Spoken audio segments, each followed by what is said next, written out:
Hello students, and welcome you to the new video. आज हम लोग किरचॉफ्स लॉ की एक one more application we are going to see, and for that से एक recap लिया हुआ है मैंने।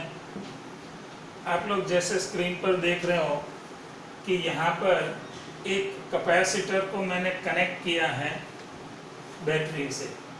याद रहे ये जो बैटरी है वो डीसी बैटरी है। एक्चुअली इलेक्ट्रिकल सोर्स के लिए आप लोगों के पास दो टाइप के सोर्सेस होते हैं, AC source and DC source. This is DC source, it gives you the direct current. So the DC source is directly connected to the capacitor. हम लोगों को देखना ये है, सोचना ये है कि ये सर्किट में करंट कैसे फ्लो करता होगा। एक्चुअली करंट तीन टाइप के होते हैं, एसी करंट, डीसी करंट और एक बीच का इंटरमीडिएट करंट रहता है which is then called transient current. Transient current की एप्लीकेशन आपको अलग से पढ़ाई जाएगी, बट डीसी सर्किट्स सॉल्व करने के लिए अभी इतना काफ़ी है कि टाइम नोट करके, टाइम के साथ साथ करंट नोट करके यदि इसका करंट प्लॉट किया जाता है तो वो करंट वर्सेस टाइम का प्लॉट ऐसा मिलता है। ये थियोरेटिकली इनफाइनाइट टाइम है, बट प्रैक्टिकली ये 5 to 6 टाउ, यानी आप लोगों को ये अभी समझना इनफ है कि practically within no time the current through the capacitor drops down to 0। That is theoretically t is equal to infinite time पर करंट आपका 0 रहेगा। और ये पूरी चीज़ को मैं कंक्लूड करूँ तो मैं ऐसा बोल सकता हूँ कि in steady state no DC current can flow through the capacitor, यानी स्टेडी स्टेट में कैपेसिटर में से कोई करंट फ्लो नहीं करता है। उतना आपके लिए काफ़ी है जानना। अभी आप लोगों को ये एक प्रॉब्लम दिया गया है, calculate the potential difference between points A and B of the circuit। तो ये यहाँ दिखाया भले नहीं है, ये पॉइंट ये है, I mean this is the plate of the capacitor which is named A, and this one is the another plate of the capacitor which is named B। यहाँ पर आप लोग देख सकते हो कि नेटवर्क कैसा है, कॉम्प्लिकेटेड नेटवर्क है। This network can not be reduced in terms of simple series and parallel और मिक्स्ड कनेक्शन। तो ऐसे वाले प्रॉब्लम्स को आप सिर्फ और सिर्फ किरचॉफ्स लॉ यूज करके सॉल्व कर सकते हो। पूछा गया है कि आपको इन दोनों प्लेट्स के बीच में पोटेंशियल डिफरेंस क्या है, वोल्टेज क्या है, वो निकालना है। तो चलिए शुरू करते हैं इसको सॉल्व करना। यू सी सॉल्यूशन में मैंने पहले क्या किया है, आप लोग देख सकते हो कि उसी डायग्राम को मैंने रीड्रॉ किया है और अब मैंने करंट डिस्ट्रीब्यूशन लगाया है। सो पहले मैंने करंट डिस्ट्रीब्यूट करवा लिया। अब करंट में डिस्ट्रीब्यूट करने के लिए ऐसा सोचता हूं कि ले अलार्म बज गया, हाँ चलो। ये 4 वोल्ट का बैटरी है और ये 1 वोल्ट की बैटरी है।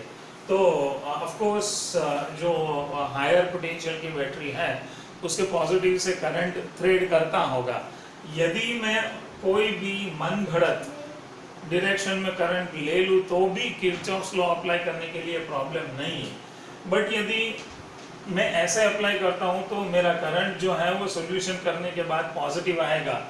पॉजिटिव करंट आने का मतलब यही है कि जो सर्किट मैंने सॉल्व की है और जिस डायरेक्शन से मैंने करंट लिया है वो सही है, करेक्ट है, वही उसका मतलब निकलता है। तो ये 4 वोल्ट की बैटरी से आई करंट निकलता है वैसा मैंने सपोज किया है, उसके बारे में यहाँ कुछ लिखा नहीं है।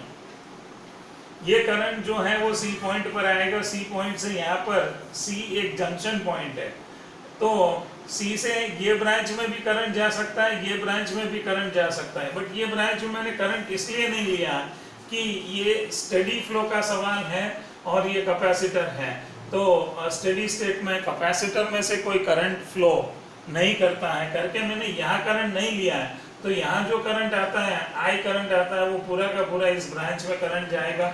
यहाँ से एक और जंक्शन पॉइंट डी है, तो वहाँ से ये डायरेक्शन में जाने वाला करंट आई लिया है। अब आगे भी आ चुका है कि यदि जंक्शन पॉइंट डी पर इनकमिंग करंट आई है, आउटगोइंग करंट I1 है, तो ये वाली दूसरी ब्रांच में कितना करंट होगा?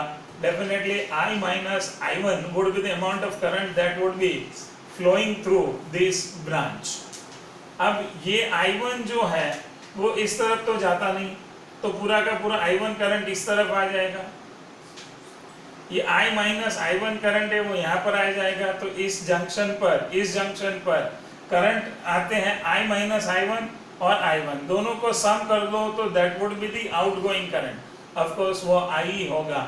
इसका मतलब ये हो गया कि जो जंक्शन रूल मैंने लगाया है वो सही है। अब मैं सॉल्व करना शुरू करता हूं, तो पहले मैंने लूप ली है A B C D E। A B C D E एक क्लोज लूप लेने में सॉल्यूशन चालू किया है C पॉइंट से। अब देखना, आप जब C से D जाते हो तो करंट आप जिस डायरेक्शन में ट्रैवर्स कर रहे हो उसी डायरेक्शन में करंट है, तो आपका IR प्रोडक्ट आएगा नेगेटिव, तो वो आ जाएगा R10 है, I है तो -10 I आ गया उसके लिए। अब आगे चलते हो तो करंट आपकी डायरेक्शन में है, यानी -20 इंटू I minus I1 आएगा, तो -20 इंटू I minus I1 है। वहां से E से A पर कोई भी कंपोनेंट नहीं है और A से B तक जाते हो तो 4 वोल्ट की बैटरी है, बट जैसे ही आप रास्ते में हो पहला नेगेटिव टर्मिनल आता है, बाद में पॉजिटिव टर्मिनल आता है, तो वो +4 लिख करके =0 करना है। ये बात एप्लीकेशन ऑफ किरचॉफ्स रूल में भी हो गई है और पहले थियरी लेक्चर में भी ये बात हो चुकी है। अब इसको सिंप्लीफाई करते हैं तो हमें मिलता है 30I minus 20I1 = 4। इसको मैंने इक्वेशन 8 कहा। आप लोगों को ये याद रहे कि इसमें जितने भी वेरिएबल्स आपने इंट्रोड्यूस किए, यहाँ पर मैंने 2 वेरिएबल्स इंट्रोड्यूस किए, I and I1। To solve the system, at least you need that number of equations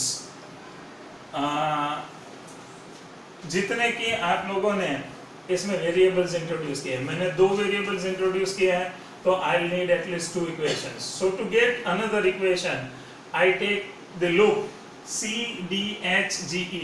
C D H G E।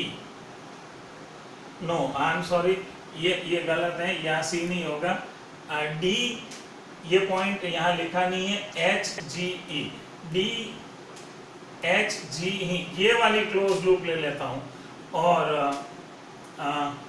इसको इस डायरेक्शन में ट्रैवर्स करना शुरू करता हूँ। कोई भी डायरेक्शन में ट्रैवर्स करना शुरू करूँगा आपको ये जो लूप लिखी है वो मिल जाएगी। मान लो यहाँ से यहाँ जाता हूँ तो this would be -20I minus I1। ये होगा, यहाँ गलत लिखा, -20I minus I1। फिर ये होगा +30I, या फिर उल्टी डायरेक्शन में ले लेता हूँ, ये डायरेक्शन में ले लेता हूँ, तो यहाँ से यहाँ जाऊँगा तो -30I1 होगा। ये -30I1 है, यहाँ पर ये आ जाएगा +20I minus I1 और ये आ जाएगा +1 = 0। फिर से थोड़ा सा कंफ्यूजिंग हो गया। इस लूप को मैं इस डायरेक्शन में ट्रैवर्स करता हूँ और यहाँ से शुरू करता हूँ, तो ये आएगा -30I1, देख लो है वहाँ पर -30I1, और ये आ जाएगा क्योंकि मैं ऐसे जा रहा हूँ और करंट मेरी अपोजिट डायरेक्शन में है, तो ये -20 into I minus I1, sorry +20 into I minus I1 है। और यहाँ से यहाँ जब मैं ट्रैवर्स कर रहा हूँ तो ये नेगेटिव टर्मिनल आ रहा था, +1 = 0। इसको सिंप्लीफाई करके मुझे मिलता है 20i minus 50i1 is equal to -1। ये सेकंड लीनियर इक्वेशन है।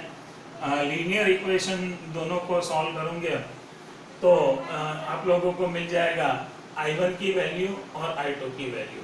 ये सॉल्यूशन मैंने यहाँ दिखाया नहीं है, आप लोग सॉल्व कर सकते हैं, you can do it on your own. और फिर मैंने HDC सिंपल ओपन लूप ली है, HDC, ये पॉइंट H यहाँ लिखना रह गया, HDC।